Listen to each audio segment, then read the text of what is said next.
मैं धर्मों के बारे में पढ़ रहा था। 3 बहुत पॉपुलर रिलीजन, क्रिश्चियनिटी, इस्लाम और जूइज्म, यानी कि यहूदी, ये तीनों अब्राहम की परंपरा से आते हैं। अब्राहमिकल रिलीजन इनको कहा जाता है। जब इन तीनों के कॉन्फ्लिक्ट्स हुए, तीनों की सेम परंपरा, सेम लीनिएज, उन्हीं 1-2 जगहों को ये खास मानते हैं, उन्हीं 1-2 लोगों को ये खास मानते हैं इतिहास में। जब इनके कॉन्फ्लिक्ट हुए तो जूस का नंबर सबसे कम। ऊपर से जर्मनी में हिटलर के समय जो जूस के ऊपर जुल्म हुए, जितनी उनकी हत्याएं हुई, वो तो आपको पता ही है। तो जूस ने डिसाइड किया कि हमें बनना पड़ेगा मजबूत। तो मजबूत बनने के लिए क्या करना पड़ेगा? जब उन लोगों ने सोचा, इनके बड़े बुजुर्गों ने, जूस के, यहूदियों के, तो इन्होंने सोचा कि बड़ा बनने के लिए हमें चाहिए है ज्ञान, नॉलेज, साइंस, लॉजिक, तर्क क्षमता।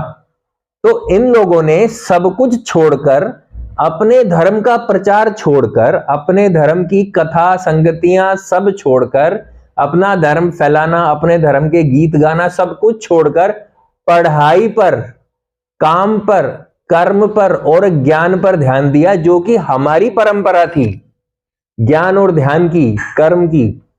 और जब इस पर इन्होंने ध्यान दिया तो आप देखेंगे आज की डेट में एक छोटा सा देश इजराइल, कितनी पॉपुलेशन होगी इजराइल की, आप बताइएगा। जहां तक मैं जानता हूं दिल्ली से भी कम, हरियाणा से भी कम और यूपी से तो 1/10 से भी कम। उसके बावजूद वो देश दुनिया की हर बड़ी कंपनी को, हर बड़े देश को, हर एडवांस टेक्नोलॉजी सप्लाई करता है। जब किसी से झगड़ा होता है, अगर किसी इजराइल के नागरिक की तरफ कोई आंख उठा दे तो पूरे देश को बर्बाद कर देते हैं वो। पता है क्यों? उन्होंने धर्म छोड़कर तर्क पर ध्यान दिया, अपने धर्म को मेंटेन किया।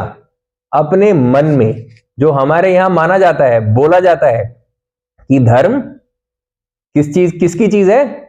आचरण की चीज है, प्रचार की नहीं। ये काम किया जूस ने, और इजराइल का एग्जाम्पल आज हम सब के सामने है।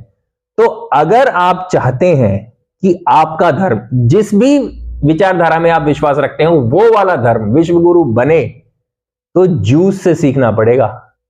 धर्म प्रचार वालों से सीखोगे तो धर्म प्रचार वालों जैसे बनोगे।